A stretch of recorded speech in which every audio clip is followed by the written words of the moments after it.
Kembali lagi di channel kami, Detik Mena. Jangan lupa tekan tanda lonceng dan subscribe. Terima kasih.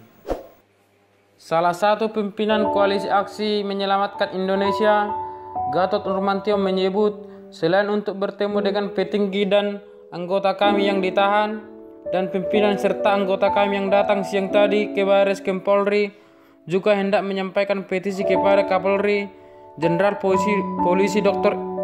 Idam Aziz.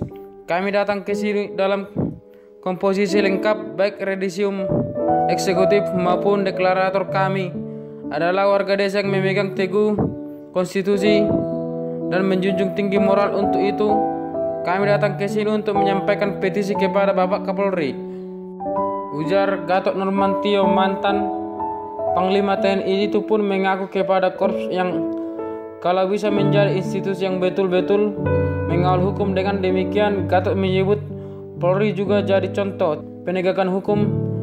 Sayangnya, petisi itu tidak bisa disampaikan kepada Kapolri karena Gatot dan CS tidak diizinkan masuk ke Barreskrim Polri. Kalau ada kekeluargaan, kewajiban kami sebagai warga negara dalam menyampaikan petisi berkaitan dengan saudara kami yang ditahan, bukan hanya dari kami, termasuk yang lainnya, kata Gatot.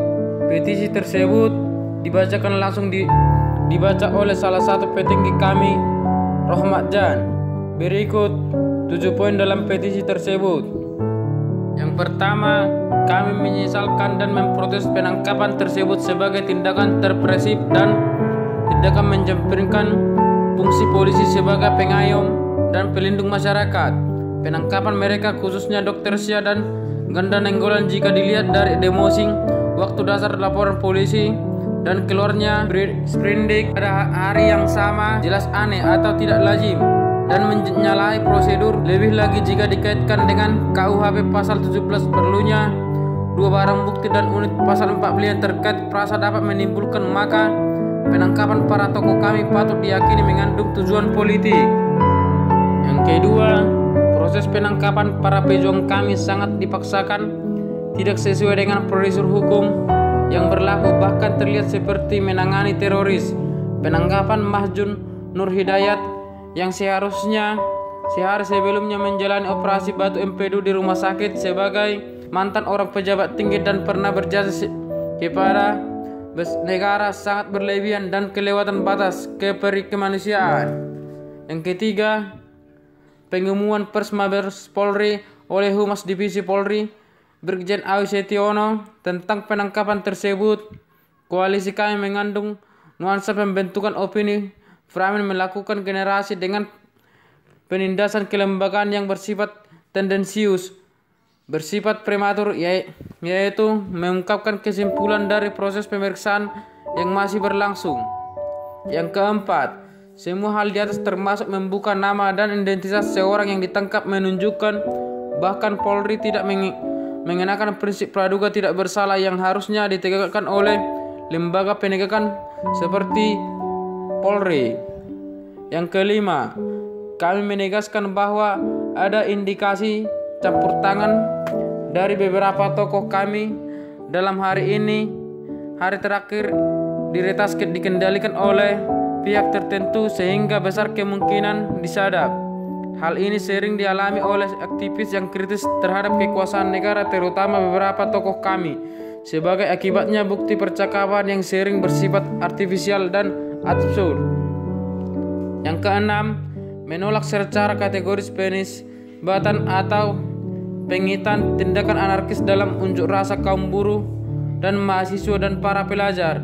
Kami mendukung mogok nasional dan unjuk rasa kaum buruh sebagai bentuk penunaian hak konstitusional, tapi kami secara kelembagaan belum ikut serta kecuali memberi kebebasan para pendukungnya untuk mendukung, bergabung atau membantu pengunjuk rasa atas dasar kemanusiaan. Polri justru diminta untuk mengusut adanya indikasi keterlibatan pelaku profesional yang menjuap dalam barisan pengunjuk rasa dan melakukan tindakan anarkis termasuk pembakaran sebagaimana diberitakan oleh media sosial. Yang ketujuh, kami meminta pembebasan tokoh kami dan korban lainnya yang sengaja dijerat menggunakan Undang-Undang ITE yang banyak mengandung pasal-pasal karet dan patut dinilai bertentangan dengan semangat demokrasi dan konstitusi yang memberikan kebebasan berbicara dan berpendapat kepada rakyat, keluarga, negara maupun Undang-Undang ITE tersebut mau diterapkan, maka Polri harus berkeadilan, yaitu tidak hanya membidik kami dan pihak lain yang dianggap melawan pemerintah, sementara banyak pihak di masif mengumbar ujaran kebencian yang sara. Polri berdiam diri, kata Gatot Nurmantio, membuka suara tak bisa masuk ke Mabes Polri untuk menjenguk para tersangka demo ricu RUU Cipta Kerja. Ada 8 aktivis kami yang ditangkap polisi dan ditahan Barreskrim Polri, tapi kedatangan Gatot tak disambut hangat. Gatot malah tak boleh masuk.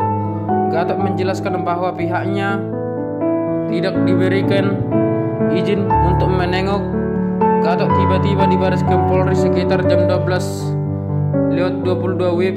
Selain Gatot, beberapa tokoh yang hadir diantaranya Dir Samsudin, Rohmat Wahab, dan anggota lainnya tokoh kami untuk menengok kami, presidium eksekutif dan lainnya. Kami menunggu sampai tidak ada jawaban masalah. Ya sudahlah, tutur Gatot di Mabes Polri. Keributan sempat terjadi antara kelompok Gatot dan petugas kepolisian yang berjaga di Barreskrim Polri. Mereka adu argumen hingga akhirnya Gatot dan anggota gagal menemui para anggota dan petinggi mereka. Saat ditanya apa alasan penolakan tersebut, Gatot mengakui tidak tahu. Dia juga menyampaikan tiba-tiba permasalahan hal tersebut.